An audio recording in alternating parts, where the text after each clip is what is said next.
नमस्कार दोस्तों, राधे राधे, जय श्री कृष्णा। दोस्तों, स्वागत है आपका फिर से इस चैनल पर। दोस्तों, सच्ची श्रद्धा भाव से कमेंट में जय श्री राधे कृष्णा जरूर लिखें। दोस्तों, रामायण सिर्फ भगवान श्री राम और रावण के युद्ध की कहानी नहीं है। इसमें कई महत्वपूर्ण चरित्रों का वर्णन मिलता है, जिसमें लंकापति रावण का पुत्र मेघनाद और मेघनाद की पत्नी सुलोचना भी शामिल है। मेघनाद का नाम इंद्रजीत था। दोनों नाम उसके पराक्रम और बहादुरी के लिए दिए गए थे। राम और रावण के बीच युद्ध में लक्ष्मण ने मेघनाद का वध किया था। लक्ष्मण ने अपने बाण से मेघनाद का सिर धड़ से अलग कर दिया था, लेकिन सुलोचना के सतीत्व में इतनी ताकत थी कि मेघनाद का कटा हुआ सिर भी जोर जोर से हंसने लगा था। दोस्तों, क्या है सुलोचना और मेघनाद की पूरी कहानी? अगर आप जानना चाहते हैं तो इस वीडियो को हमारे साथ अंत तक जरूर देखिएगा। वीडियो काफी ज्यादा इंटरेस्टिंग होने वाली है, इसलिए अगर अब तक आपने हमारे चैनल को सब्सक्राइब नहीं किया है तो हमारे चैनल को सब्सक्राइब करके बेल आइकन को प्रेस कर लें। दोस्तों, आर्षि विश्वशर्मा ने 2 विवाह किया था। पहली पत्नी ईला विदा से आर्षि विश्वशर्मा को पुत्र के रूप में कुबेर की प्राप्ति हुई थी और दूसरी पत्नी कैकसी से रावण, कुंभकर्ण, विभीषण और शूर्पणखा का जन्म हुआ था। इसमें रावण का विवाह मंदोदरी से हुआ था। मंदोदरी अप्सरा हेमा की पुत्री थी और महर्षि कश्यप के पुत्र मायासुर ने उन्हें गोद लिया था। मंदोदरी से रावण को जो पुत्र मिले उनके नाम मेघनाद, महोदर, प्रहस्त, विरूपाक्ष और भीष्मक वीर थे। इनमें मेघनाद रावण और मंदोदरी का सबसे ज्येष्ठ पुत्र था। मेघनाद के बारे में कहा जाता है कि वह महाबलशाली और महाप्रतापी योद्धा था। मेघनाद के जन्म के समय रावण चाहता था कि उसका होने वाला पुत्र तेजस्वी पराक्रमी होने के साथ साथ अमर भी हो। इसलिए मेघनाद के जन्म के समय रावण ने सभी ग्रहों को अपने पुत्र की जन्म कुंडली के 11वें स्थान यानी लाभ स्थान पर रख दिया था। परंतु रावण की दुष्ट बुद्धि से परिचित शनिदेव ने अंतिम समय में अपनी चाल बदल ली और वे 11वें स्थान से 12वें स्थान पर आ गए, जिससे मेघनाद अमर नहीं हो पाया। इस बात से क्रोधित रावण ने शनिदेव को अपनी लंका में कैद कर लिया था। वाल्मीकि रामायण के अनुसार जब मेघनाद का जन्म हुआ तो वह सामान्य शिशुओं की तरह रोया नहीं, बल्कि उसके मुंह से बिजली की गर्जना सुनाई दी थी, जिस वजह से रावण ने अपने पुत्र का नाम मेघनाद रख दिया था। मेघनाद ने साक्षात महादेव से शिक्षा प्राप्त की थी। महादेव से शिक्षा प्राप्त कर मेघनाद सभी दिव्यास्त्रों का झांता बन गया था। अपनी किशोरावस्था में मेघनाद ने अपनी कुलदेवी प्रत्यंगिरा के मंदिर में गुरु शुक्राचार्य से दीक्षा लेकर कई सिद्धियां प्राप्त कर ली थीं, और जब मेघनाद युवावस्था में पहुंचा तो उसने कठिन तपस्या के बल पर संसार के 3 सबसे घातक अस्त्र ब्रह्मास्त्र, पशुपात्र और वैष्णव आवास प्राप्त कर लिए थे। एक बार मेघनाद ने अपने पराक्रम से देवताओं के राजा इंद्र को परास्त करके उन्हें बंधक बना लिया था। मेघनाद की वीरता को देखकर ब्रह्मा जी ने मेघनाद का नाम इंद्रजीत रख दिया था। बंधक इंद्र को छुड़ाने के लिए जब ब्रह्मा ने मेघनाद को आज्ञा दी तो मेघनाद ने इंद्र को बंधन मुक्त कर दिया। इस पर ब्रह्मा जी ने प्रसन्न होकर मेघनाद को मनचाहा वरदान मांगने को कहा। तब मेघनाद ने ब्रह्मा जी से अमृता का वर मांगा, लेकिन ब्रह्मा ने कहा कि यह देना संभव नहीं है। इसलिए उन्होंने इसके समान ही मेघनाद को अन्य वरदान दे दिया। इस वरदान के मुताबिक कुलदेवी प्रत्यंगिरा के यज्ञ के दौरान मेघनाद को स्वयं त्रिदेव भी नहीं हरा सकते थे और न ही उसे मार सकते थे। मेघनाद एक पितृभक्त पुत्र था, इसलिए यह जानते हुए भी कि राम स्वयं श्री हरि विष्णु के अवतार हैं, फिर भी मेघनाद ने अपने पिता का साथ नहीं छोड़ा। यहां तक कि जब उसकी मां मंदोदरी ने उसे समझाते हुए कहा कि इंसान मुक्ति के मार्ग पर अकेले जाता है, तब मेघनाद ने अपनी माता से कहा था कि अगर पिता को ठुकराकर मुझे स्वर्ग भी मिले तो स्वर्ग को भी मैं ठुकरा दूंगा। मेघनाद का विवाह सुलोचना से हुआ था। सुलोचना रावण की एक ऐसी पतिव्रता और सती नारी थी जिसके गुण सीता मंदोदरी से कम नहीं थे। सुलोचना का विवाह राक्षस कुल में जरूर हुआ था, लेकिन उसमें सभी गुण देवीय प्रकृति के थे। जब राम रावण के युद्ध में रावण का भाई कुंभकर्ण मारा गया, तब रावण अपने पुत्र मेघनाद को मैदान में उतारता है। मेघनाद युद्ध उतरते ही सुग्रीव की सेना पर भारी पड़ने लगता है।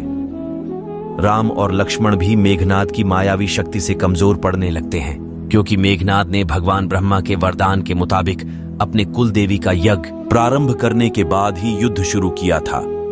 जिस वजह से जब श्री राम और लक्ष्मण उस पर बाण छोड़ते हैं तो मेघनाद का रथ गायब हो जाता है। दोस्तों, इसी का फायदा उठाकर मेघनाद राम और लक्ष्मण पर नागपाश छोड़ देता है। मेघनाद के नागबाज से राम और लक्ष्मण दोनों मूर्छित हो जाते हैं। तब राम और लक्ष्मण को होश में लाने के लिए हनुमान जी भगवान गरुड़ के पास गए और उन्हें लेकर आए। गरुड़ को देखते ही नागों ने भीत होकर राम और लक्ष्मण को मुक्त कर दिया, जिससे राम और लक्ष्मण होश में आ गए। अगले दिन फिर से जब युद्ध प्रारंभ हुआ तब मेघनाथ ने शक्ति बाहर से लक्ष्मण जी को मूर्छित कर दिया। लक्ष्मण जी के प्राणों पर खतरा देखकर हनुमान जी बिना समय गवाए लंका पहुंच गए और वहां से सुषेण वैद्य को उठा लाए। वैद्य ने लक्ष्मण जी की नब्ज टटोलकर राम जी को संजीवनी बूटी लाने को कहा। तब हनुमान जी ने संजीवनी बूटी लाने की जिम्मेदारी उठाई और लक्ष्मण जी को बचाने के लिए पूरी संजीवनी पहाड़ को उठा लाए और इस तरह से लक्ष्मण जी की जान बच गई। तीसरे दिन विभीषण के कहने पर लक्ष्मण मेघनाद के बीच लंका पहुंच गए और चौथे दिन युद्ध में लक्ष्मण ने घातक बाणों से मेघनाद को मार डाला। कहा जाता है कि प्रभु श्री राम ने लक्ष्मण को पहले ही आगाह कर दिया था कि मेघनाद की पत्नी एक पतिव्रता स्त्री है। ऐसे में मेघनाद का सर नीचे जमीन पर नहीं करना चाहिए। इसलिए जब लक्ष्मण जी ने मेघनाद का वध किया तो मेघनाद का सर काटकर प्रभु श्री राम के चरणों में रख दिया। मेघनाद के मरने के बाद प्रभु श्री राम ने मेघनाद की मृत्यु की सूचना उसकी पत्नी सुलोचना को देने के लिए मेघनाद के भुजा को काटकर उसके महल में भिजवा दिया। कहा जाता है कि मेघनाद की कटी हुई भुजा देखकर सुलोचना को विश्वास नहीं हुआ, इसलिए सच का पता लगाने के लिए सुलोचना ने मेघनाद की भुजा को युद्ध का संपूर्ण वृतांत लिखने को कहा। मेघनाद के कटे हुए हाथ ने सुलोचना की बात का मान रखते हुए युद्ध का संपूर्ण वृतांत लिख दिया। साथ में मेघनाद के कटे हुए हाथ में लक्ष्मण का गुणगान भी लिखा।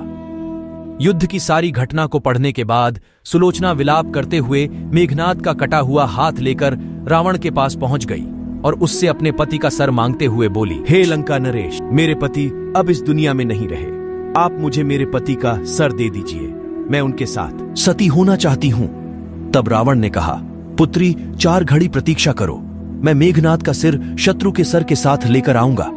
लेकिन सुलोचना को रावण की बात पर विश्वास नहीं हुआ, इसलिए वह मंदोदरी के पास पहुंची। तब मंदोदरी ने सुलोचना को सलाह देते हुए कहा कि तुम राम के पास जाओ, वह बहुत दयालु है, वह तुम्हारी इच्छा जरूर पूरी करेंगे। मंदोदरी की बात मानकर सुलोचना राम के पास पहुंच गई और अपना परिचय देते हुए बोली, हे प्रभु श्री राम, मैं आपकी शरण में आई हूं, मेरे पति का सर मुझे लौटा दें ताकि मैं सती हो सके। सुलोचना की ऐसी हालत देखकर प्रभु श्री राम दुखी हो गए। उन्होंने सुलोचना से कहा, देवी, मैं आपके पति का सर आपको लौटा दूंगा, लेकिन कृपा करके आप मुझे बताइए कि आपको युद्ध का सारा वृतांत कैसे पता चला। तब सुलोचना ने बताया कि किस तरह उसके पति के कटे हुए हाथ ने उसका सारा वृतांत लिख बताया। हालांकि सुलोचना की बात पर सुग्रीव को यकीन नहीं होता है, लेकिन प्रभु श्री राम को सुलोचना पर पूरा यकीन था, इसलिए वह सुलोचना से कहते हैं कि हे देवी, मुझसे आपका दुख देखा नहीं जा रहा है, मैं अभी आपके पति को जीवित कर देता हूँ।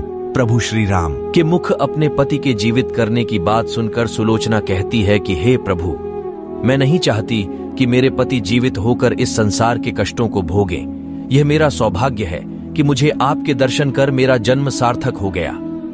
अब मुझे जीवित रहने की कोई इच्छा नहीं है, आप मुझे मेरे पति का सिर दे दीजिए, मैं उनके साथ सती होना चाहती हूँ। सुलोचना की बात सुनकर भगवान राम सुग्रीव को मेघनाद का सिर लाने के लिए कहते हैं, लेकिन सुग्रीव के मन में अभी भी सुलोचना को लेकर आशंका रहती है कि आखिर कैसे मेघनाद के कटे हुए हाथ ने लक्ष्मण का गुणगान लिख दिया।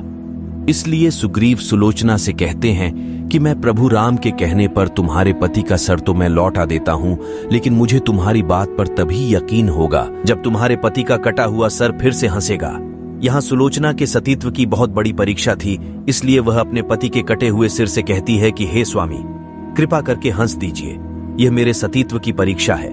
कहा जाता है कि सुलोचना के इतना कहते ही मेघनाद का कटा हुआ सर जोर जोर से हंसने लगा और इस तरह से सुलोचना अपने पति के कटे हुए सर के साथ लंका लौट आती है, जहां समुद्र के किनारे मेघनाद की अर्थी सजाई जाती है और सुलोचना धधकती अग्नि में अपने पति का सर लेकर बैठकर सभी के सामने सती हो जाती है।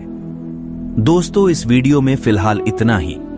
यदि सुलोचना और उससे जुड़ी कहानी आपको पहले से पता थी, कमेंट में जरूर बताइएगा। उम्मीद है आपको आज की वीडियो पसंद आई होगी। अगर हाँ, तो इस वीडियो को लाइक करें। इस तरह के और भी सनातन धर्म की कहानियों को देखते रहने के लिए हमारे चैनल को सब्सक्राइब करके बेल आइकन को प्रेस कर लें। धन्यवाद।